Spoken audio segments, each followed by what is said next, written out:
Wanted to do a short and brief live this evening or today, depending upon where you are in the world and in the country. But I wanted to do a little talking today. I wanted to make sure um, if you cannot hear me, be sure to let me know. But I'm using AirPods so I don't scrape the earbuds on my collar. And tonight, I wanted to talk to you about feelings. At least briefly give some points about feelings that might be of help to you. And again, are you hearing me okay? I just wanted to check. I see a couple of people have come on. I just want to make sure you can hear me, and I don't want to do a whole live without being heard. The I want to, great.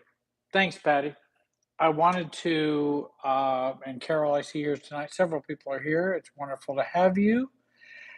The I want to first mention, as I always want to mention, the upcoming online program, the flagship program of mine, the 6-week online program that are major modules. There are 6 of them. You can learn at your own pace. There's exercises and extraneous materials, other materials that come.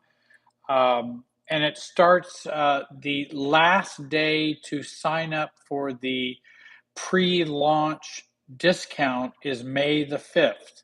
So I just want everybody to know that. And that comes with extras, bonuses. There are other things that are going to be provided to you as well. And then after May 7th, the price will be changing. And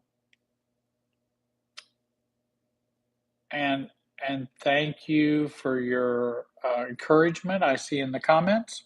So we have the online program coming up, Your New Road to Self. And each module deals with a different dynamic and a different theoretical idea and my beliefs about healing and recovery, so that you will get a really in-depth view of these concepts. And you can re-listen to it and re-listen to it, and it should be a help to you. I wish I'd have had it 40 years ago. I wish I'd had it 35 years ago.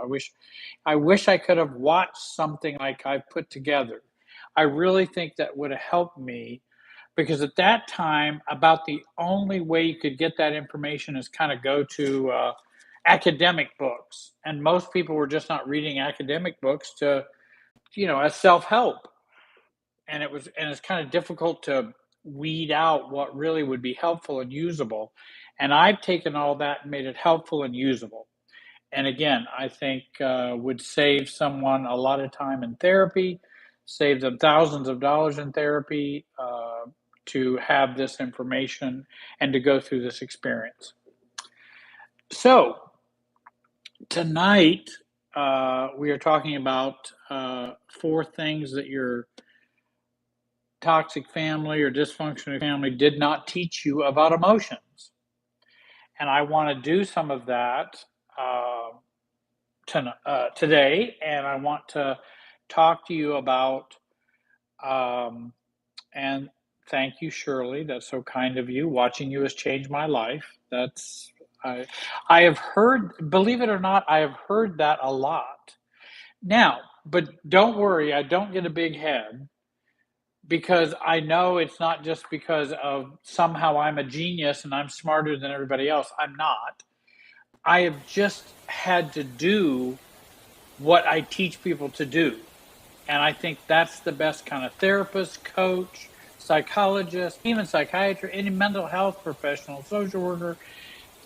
I want you to walk the walk, not just talk the talk. And in this theory, in family systems theory, you only are able to you're only able to give what you have and what you've learned and achieved. I can't take anybody past where I'm at. And I think that's an important concept. No therapist is going to take you past where they are. Now, they may be ahead of you and may be able to help you, and I think many therapists can. But I also know there are many therapists that have limitations. I do too. I've had limitations as well, but I wanted to broaden and go beyond those limitations by implementing this for myself and doing this work. Um, and so, I have had to do what I teach people to do. And that's why when people ask me questions, I know what their answers are. I know what the answers are. I know, and it's not because I just read them in a book, because when I was going through that phase of learning, that's exactly what I thought, is what they're asking about. And I remember thinking that way and going, well, what would I say at this point? I remember going, I don't know what I would say. I don't know what my response would be. I don't know what a healthy, mature response would be at this time. So I've had to learn those things, and then I can offer those to you. Um, and the neat thing is, I like to share my experience, faith, hope, and all of those things with clients and with viewers. And the neat thing about it is, I'm not trying to make you me. I'm hoping you will make you you. I don't want you to become a mini Jerry. I want you to become you. That's what, because I can only be me. I can't be you. You can't be me. And I can only do my own work about me being me. Now, I can tell you what that me being me experience has been, or what have been the difficulties, or how to break through in certain ways. I can do that. But that's still not me wanting you to be me. I don't want you to be me. The whole purpose is for us to be us. And is there a way to do that? Um, and I obviously believe there are ways to do that. So when again we talk about toxic families or dysfunctional families and emotions, if in a family growing up in a dysfunctional family, if emotions were discouraged, and if emotions were, I don't want to say, challenged, and if the family was so tense and so anxious that whenever somebody had an emotion bubbling, it just it just raised the roof off the emotions for the family, or the emotional reactivity for the family, and that feelings were always discouraged, and they're not important, don't say that, oh, just get on with that, oh, just, what happens is, when in dysfunctional families, whatever we discourage and wish to put out in a dysfunctional family ends up being the most important thing as to how the family is functioning. Because people will say, oh, well, we didn't deal with emotions at all when I was growing up. You know what I say? Oh, then you were dealing with emotions 24/7 all of the time. You just couldn't communicate them. Because when you suppress all that, now we have this emotional anxiety that's always happening, and feeling stuff and all kinds of stuff going on that we can't do anything about. That becomes very important, too important. And so what happens is, whenever I see a family that does not do emotions, I already know there's way too many emotions going on. They're just under the surface. And so, if we're able to have a comfortable relationship with our feelings and our emotions, then they neither take over nor do they need to be suppressed. They're a normal, natural way to express ourselves, and for our brain to use that feeling information to help us make decisions in a healthy way with those feelings. But again, if you suppress all that, then I'm telling you, this family is full of emotional tension. They just don't.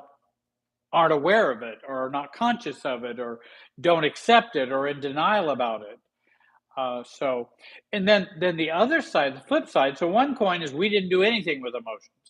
The other flip side of the coin, and say a toxic family and emotionality, is well, our family showed our emotions all the time. We were loud and we'd say whatever we felt, and we shared all kinds of stuff. Uh, and I tend to go, well, then it sounds like instead of showing all of your emotions all the time, you were showing your reactivity all the time, not necessarily your true healthy feelings. Because yeah, people, some families can be very technicolor in terms of their emotions and things like that. If this family operates on rage, is that them sharing their emotions with each other? No, that's them being stuck in a cycle of reactivity all the time. That's not being okay or making friends with emotions or having them be a normal part of our internal emotional process. That's not what that is. Now, is rage a feeling? Well, I suppose it is. So is anger. But that's not what I mean by healthy or emotional health in a family.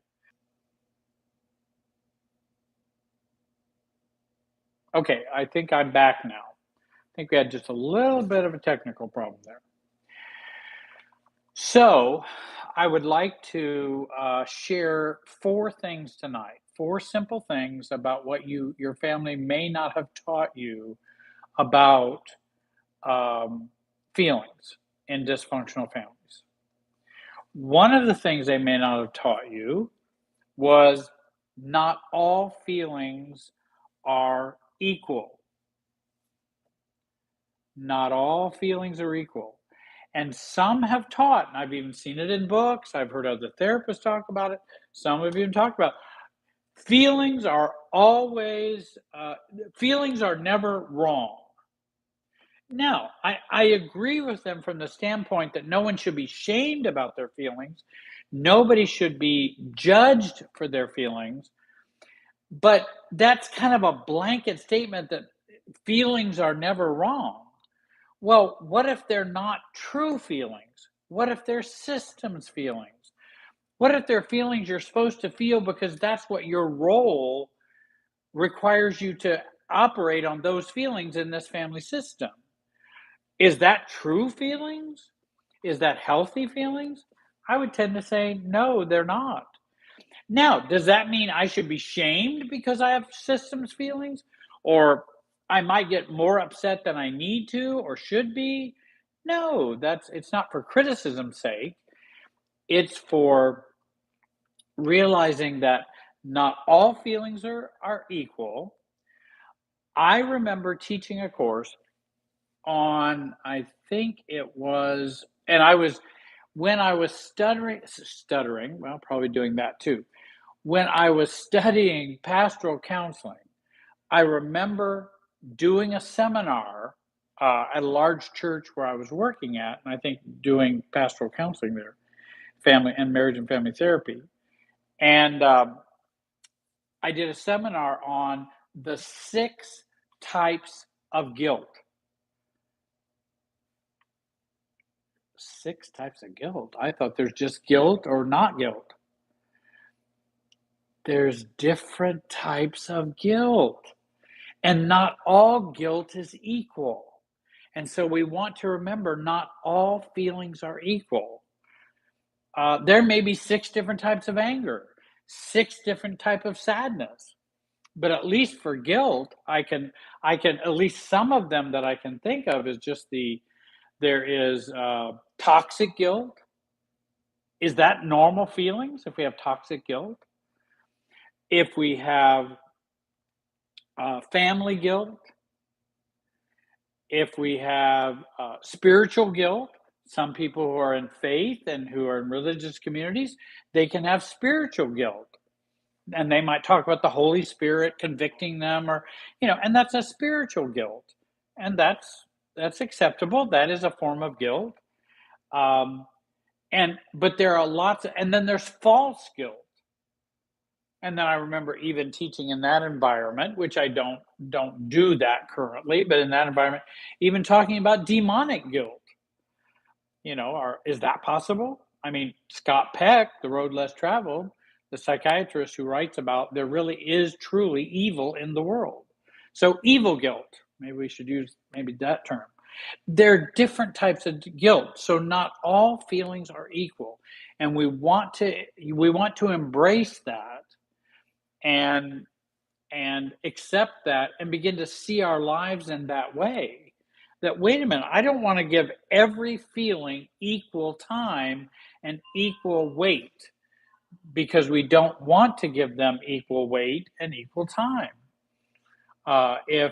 If I'm feeling guilty because I brought green bean casserole and my mother wanted me to bring lasagna, and I'm feeling guilty, really guilty, I'm not sure how important that guilt is. That sounds more like you disappointed mom guilt. Well, I didn't have time. I didn't get that all. I didn't get that. I didn't have the time to prepare lasagna. Lasagna takes a lot of work, a lot of effort, lots of layers. Green bean casserole may not.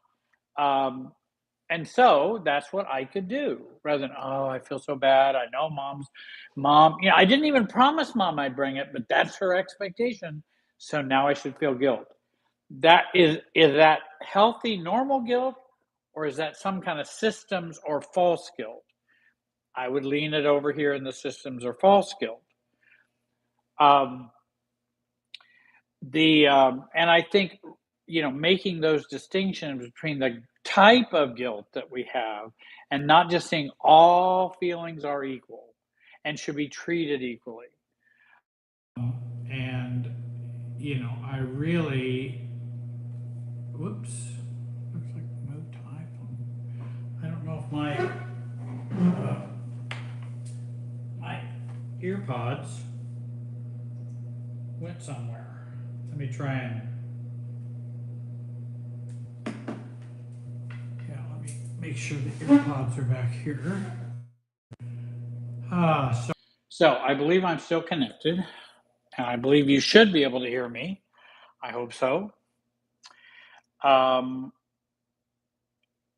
So that's number one. Let me talk about number two. And again, I do want to mention that in the upcoming online program that's going to be starting soon, thank you, Sage, I'm glad you could hear, that I'm going to be going into depth into all of these ideas. I'll be talking much more about all of these ideas. The second one, feelings are for self-consultation and expressing feelings in intimate relationships and friendships, and also for helping the brain make decisions. That's a mouthful. I'll read that for you again, just so you kind of get an idea about feelings and the nature. What are feelings for? Why do we humans have them? Feelings are for self-consultation, meaning, hi Christine, meaning that it's a way for me to check in with me. And that's how feelings are a self-consultation. I'm consulting myself about how I feel, etc. And in expressing feelings to intimate relationships, because I may want to use those feelings to express affection, intimacy with friends, partners, family, etc. And then lastly, feelings are important in helping the brain make decisions. Now, I'm going to make a very important point. I didn't say the feeling should make the decision. Our frontal cortex, our more thinking part of the brain, should make the decision, but feelings can inform those decisions. And that's okay, as long as they don't totally drive the boat. We don't want the feelings driving the boat. But It can guide our decisions. Also, feelings are helpful in making quick decisions in the brain. In other words, we already have a felt sense of whether we value that or like that or not. That's a felt sense in the feeling emotional world of ours. And then we can make a decision more quickly because we have that felt sense about, no, this is not me. No, I'm not going to go that way. I'm going to go this way. Or you go buy a car, and then you might just have that sense of, because you've had all these patterns, and emotions help us with those patterns so we can put information together more quickly in the brain. And so feelings can help with that. So feelings can be a very helpful and healthy thing as long as they are not totally running the train, you know, and they're not coming out of a whole bunch of hurt, harm, trauma, reactivity, as long as they're not from that perspective.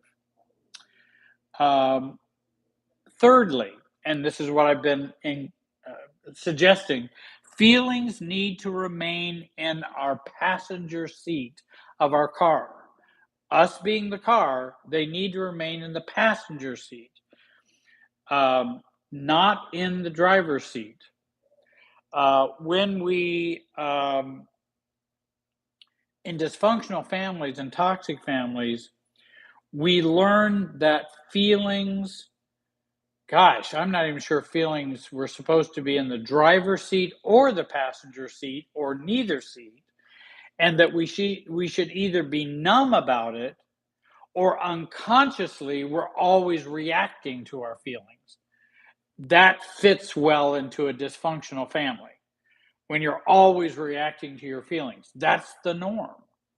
Or you're just numb, iced out, you're just paralyzed, feeling paralysis. Um, and and that's a very painful position to be in. So when you think about family systems and thinks about being your true self, what would be a healthy balance for feelings? Having the feelings in the passenger seat, our thoughts and cognition in the driver's seat. I don't want the feelings in the back seat. I want them in the passenger seat, but I don't want them in the driver's seat. If you want to keep a dysfunctional family going and continuing, just put your feelings in the driver's seat, and you'll go right along with the whole. You'll be led around by the nose in a dysfunctional family with that. And so it's important to have the feelings in the passenger seat. Um, oh, I can't think of the name of that book. I'll think of it here. Uh, he talks about feelings and where they are in the driver's seat. He does a really good a good explanation of that. I'll put it in the description if it doesn't come to me. Um, and then lastly, I wanted to talk about um, learning the language of feelings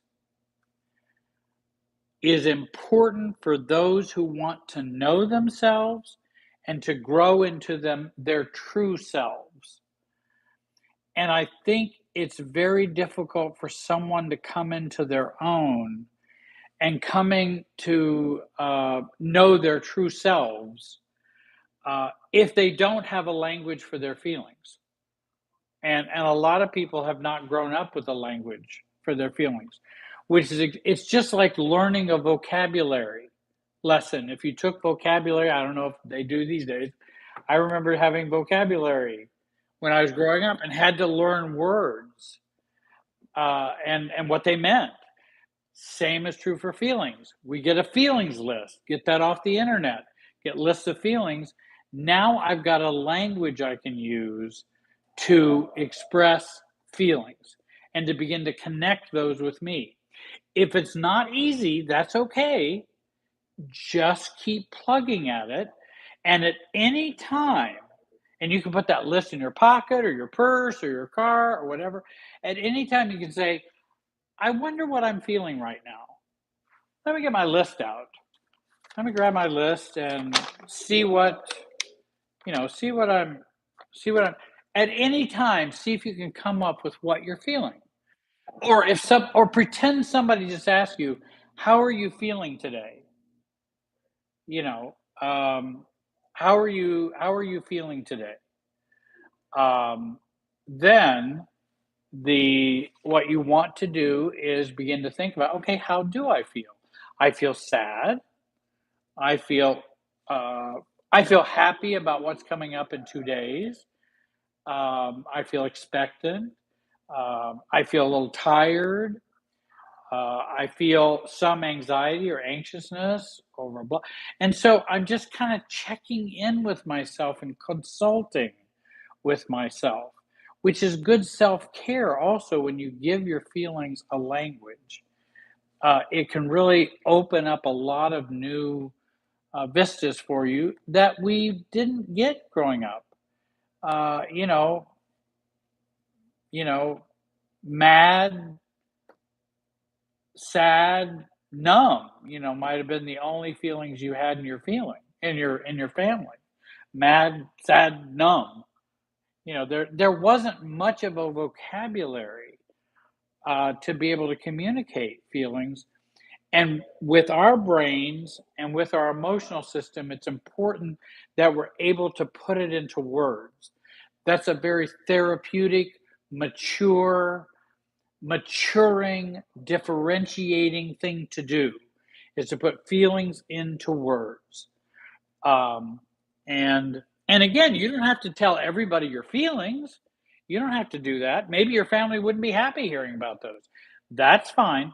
But you want to begin to do that with yourself. Um, and that the feelings that we have, I can acknowledge in myself. I am feeling this way. And there's no judgment, there's no, just acceptance. You don't even have to do anything about those. If you feel sad, you can just say, I do feel sad. I do feel angry. I feel hurt. I feel frustrated. I feel, and you don't have to do anything with them, just give it a language and give it some words. And again, I've mentioned there were four things I mentioned to you. The and again, our feelings do help the brain make decisions better. And I think if we separate thoughts from feelings more and focus on giving a language to our feelings, we will have better decisions and more clarity. You'll find that clarity happening as you work on that. Of course, we have problems that can have difficulties with regard to feelings, such as traumatized feelings, um, that disordered feelings, dysregulated feelings. So we can have some problem feelings from the past. But even if we recognize those as problem feelings or CPTSD feelings, or if we have difficulties like that, we can still recognize those and we can still accept those. That yes, because that's a part of connecting with yourself when you've been traumatized. We kind of want to leave ourselves, dissociation. We want to we get triggered and we want to come back to ourselves. And that may mean, hey, I'm having a CPTSD triggering event right now, and I'm feeling that. These feelings will not kill me. They are feelings I am having. I'm going to be calm with myself. I'm going to try to be as calm as I can. I'm going to voice and acknowledge the feelings that I have. And because with dissociation and with reactivity, both require us to come back to us. The solution is coming back to us. whether dissociation, traumatization, or reactivity. Because reactivity is not the real us. That's what's reactivity is not the real us. Um, and and you're right, they can be difficult to listen to if you've been traumatized. But you're doing this as a favor for you. You're doing this as a favor to you and listening to your own feelings and what you have experienced. Well, I have finished talking that I wanted to share with you tonight. I didn't know if there were a couple of questions that someone might have. It's been harder for me to look at the chat because when I'm trying to teach something, it's a little harder to follow the chat. So I ask if there might be a question or two I could address. While you're doing that, you might put question in caps or whatever if you have a question. The online program, the pre-launch is all the way up to May 6th, and I think you'll find the program pretty encompassing program about a lot of topics and a lot of good things and ways that you can change and exercises, tools. There's some discounts. There's some free thing. Not well. There's a discount for pre-launch, but there are also some free things that are going to be added to that as well. So you're going to get a lot of extras with this program, and I hope you'll take a look at that. You can go to my website, and it's right on the front page, Jerry Wise Relationship Systems. I'll also try to put it here below the video, but you just go to my website, and it's on the front. So let me check. Um,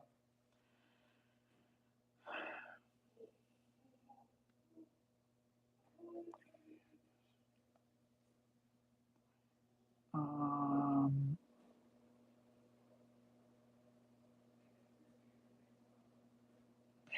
yeah, I think I don't know if there's a couple of people here have mentioned something about CPTSD, and I don't know if you are familiar with the workbook, the CPTSD workbook. You might take a look at that because it does cover the body, the mind, the emotions, it in that workbook. And I have found clients that I've worked with find that workbook a help for them and getting more grounded. Because you're right, it's a very ungrounding experience when we get triggered. Um, the I think I had someone here. I feel sunshine. I feel guilty. I don't want to go to my dad's funeral, who was a bad father. How do I justify that? Well, I think I might have a simple answer for that. You don't have to justify it. Um, both of my parents have passed away. Neither one were perfect. Neither one were absolutely horrible, but neither one were perfect. And there were good traits and not so good traits. Um, the When we're talking about guilt, do you think that's true and healthy guilt that you have? If you don't want to go to a funeral of a father who is bad and may have treated you very badly, um, would it be normal to feel guilty about that? I don't. I think healthily we'd go, I don't feel guilty about that. That's, you know, he had every opportunity to make whatever relationship he wanted to have with you and make it better if he had wanted to. He didn't. He's a limited human being, maybe a messed up human being. But I don't owe anyone a funeral. I owe no one a funeral. I'm sorry. I just don't. I will go when I want to go, and go when it has meaning for me. But I don't owe anyone a funeral, a wedding, a birthday party, not owe them, you know, and I feel, you know, and I may have, you know, maybe I would just show up and do my own personal goodbyes, maybe some good riddance, and uh, you know, and to work on that if I wanted to do that, but I don't have to stick around. I can stay as long or as little as I want to stay, or not go at all. And if somebody says, "Well, why didn't you go to your father's funeral?" Well, you didn't know my father. Oh, yeah. Why didn't you go to your father's funeral? You didn't know my father. If you want to, if you knew, then you'd know. You know I wouldn't be going. It really wasn't a relationship I wanted to have, and I encourage a lot of people to stay in contact with their family and make some connectedness with their family, even if it's minimal, because it does tend to equal well, it provides a certain homeostasis for our emotionality by staying connected in that way, even if it's just cordial. Okay, show up, sign the book, bye, Dad. You were terrible. See you. There's something for contact's sake, but I never force anybody. I never there's no guilt about not doing that. Everybody's got their own relationship with their parent, and I believe they have a right to have that relationship with their parent, whether at their time of death or time of whatever. That's up to the person whose relationship. I don't owe a bad parent a relationship. Now, I do understand that I am impacted by that parent. I do understand that, and that parent may have some of that operating within me, but I don't owe them a relationship and don't owe a bad parent necessarily anything unless I've signed a contract that I owe them money, then I better pay them back. But um, if I don't, I don't have to have a relationship with them. You can have a relationship with one sibling and not with the other because we are adults. We are not children. Um, and and Cassandra, I see on there, you know, my bad person for cutting off all contact. I have a video on going no contact with family members or with parents. You might take a look at that. Um, the with the no contact, there are some guidelines that I give about going no contact. Again, there is no shame. Nobody's owed contact and nobody requires that contact. You know, they're not going to require it of me. If I don't have a relationship with you, there may be a reason why I don't have a relationship with you. Maybe you're not such a great person, you know. I don't care whether you're my sibling, my parent, my uncle, aunt. It doesn't matter. People are still just people. And I don't owe someone a relationship because I share some DNA. Now, I do share a super self and a family trance with all these people, but that's a whole nother issue.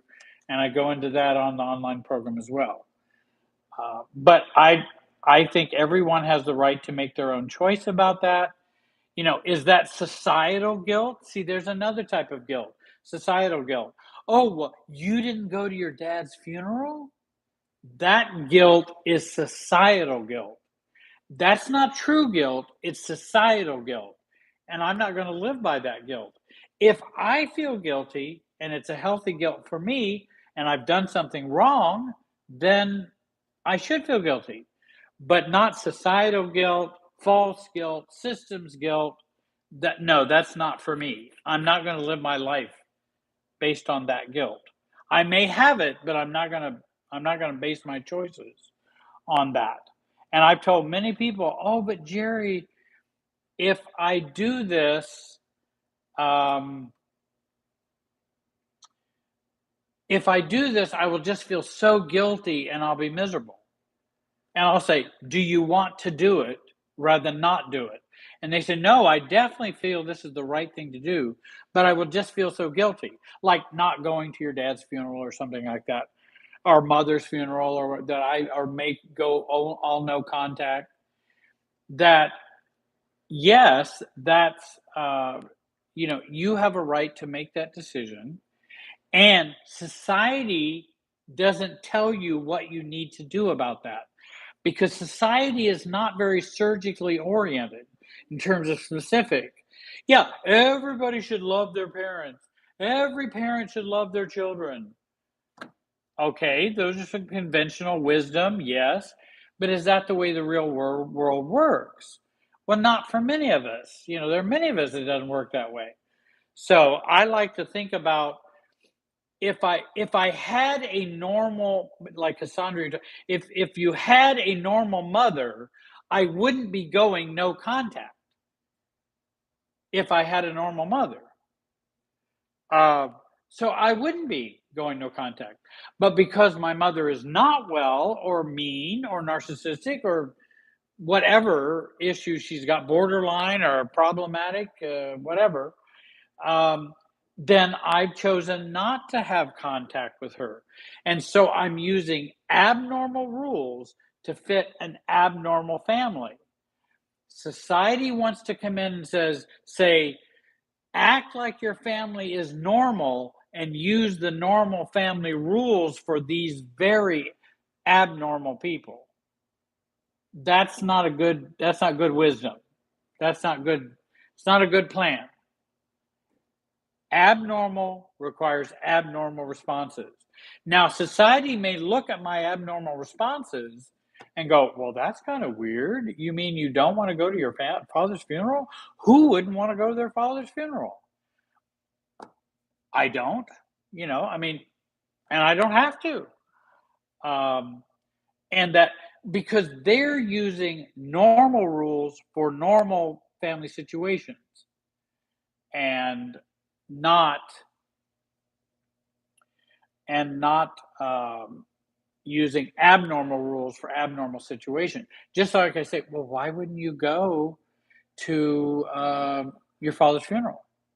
Well, you didn't know my father, or you'd fully understand.